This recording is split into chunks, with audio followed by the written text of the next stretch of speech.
Don Brash, kiwifruit farmer, and Ella Henry, AUT lecturer, join me now on our panel. Good morning to you both. Good morning. You happy with that? Because that's what you are. Indeed I am, that's right. That's what you're, kiwifruit farmer, and a damn good kiwifruit farmer Thank you. too, Yes, I've I been am, told. absolutely. Yeah.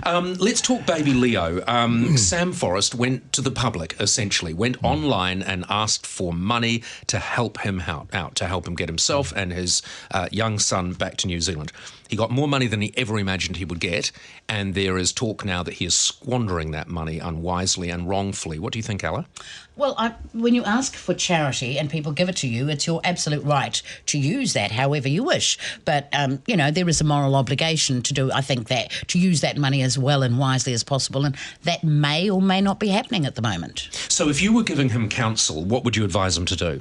I think what he's done is quite open and honest. He's set up a trust. He's got someone reputable to sit on the trust with him, and she's the one who's raised some concerns and he's addressing them. So, it's not a company, it's not a charity, it's a private matter. I just hope that people who are charitable and philanthropic don't use this as an excuse not to give next time. And that is the danger, actually, isn't it, Don? The danger is people will be looking at the publicity around this and say, actually, this is not what people gave money for. Maybe we should think twice before we give again. That is the danger. I quite agree with that. The whole thing is tragic. I mean, any child who's born with some disability is tragic, and I feel for the parents of the kid.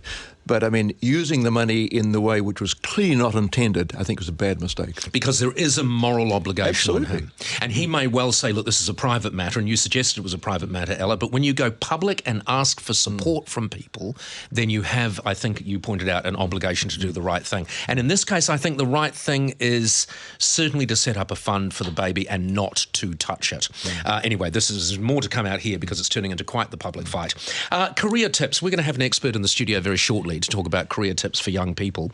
Who gave you career tips, Don? I'm not sure who gave me career tips, frankly. I followed a totally different career than the one I expected to follow. When I think about career tips, I think of the movie which Robin Williams was in, Dead Poets Society, Carpe Diem, seize the day. And it's worth reminding teenagers that this day will never come again. Don't waste it.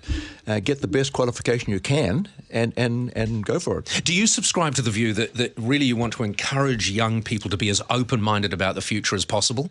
Yes, I do. Because there's the issue, isn't there, where the opposite to that is where a parent boxes their child in to a certain thing, and you never really have the opportunity to say, actually, is this something I want to do for the rest of my life? That's quite right. And, of course, with the world changing so fast, what you think you want to do at 15 or 16 or 17 doesn't exist in 10 years' time. Actually, you mentioned the point, the world changing fast. I mean, now, Ella, a young child, a sort of 12, 13-year-old, is probably going to have 20 or 30 different significant things that they do for employment during their life. Absolutely, and the old idea of the mainstream idea of a career being a single job in a single organisation for your lifetime. But just to add a note, I mean, I left school in 1969 at 15 because that's what we did.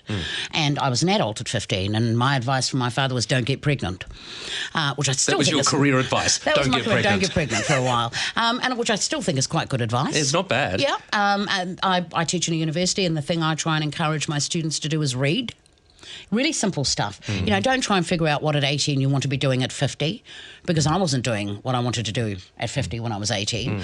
But reading is a really good way to develop your mind, to learn so that you can capitalise on every opportunity that comes your way. Absolutely, and so few people do read enough. Just read out of the interest and love of reading.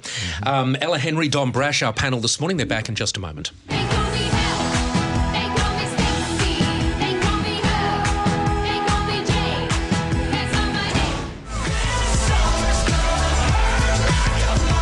Welcome back. The real estate agent Nigel I was just talking to in Dannyvirk is already receiving calls from Aucklanders wanting to inquire about investment property in Dannyvirk. And why wouldn't you, with a 12% return? Don Brash and Ella Henry are on the panel this morning. That's a pretty good return, 12% absolutely. Nowadays. You can't get that anywhere else. No, you absolutely can't.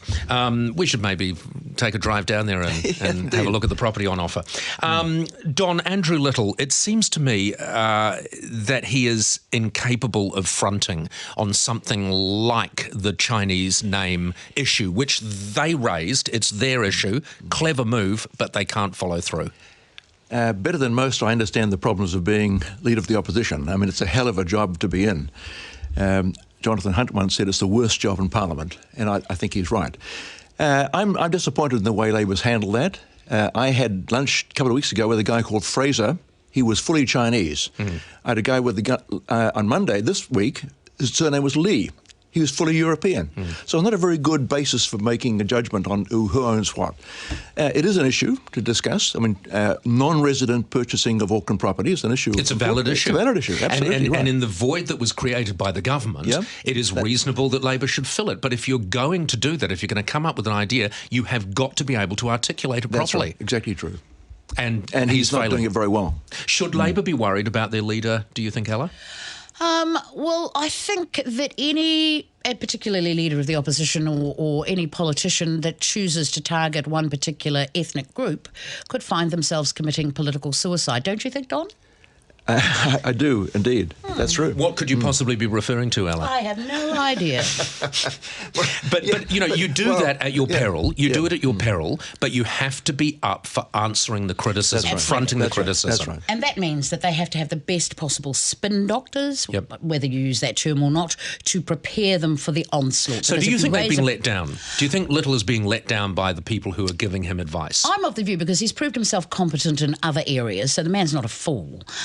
Which means that obviously he's not receiving the best possible preparation for the deluge created by this particular outburst. Do you get the feeling that he is capable of being a Prime Minister, Andrew Little?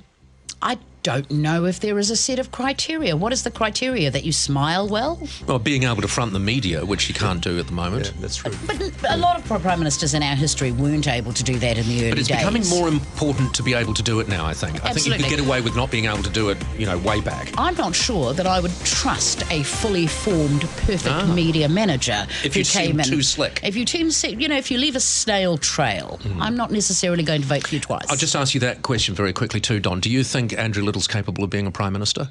Yes, actually, I do. I hope he's not, for reasons which are purely political. But you think he's up to it? I do. Interesting. All right, Don Brash, Ella Henry, thank you both very much for joining us. We will catch you back again soon, I hope. It's 8:30.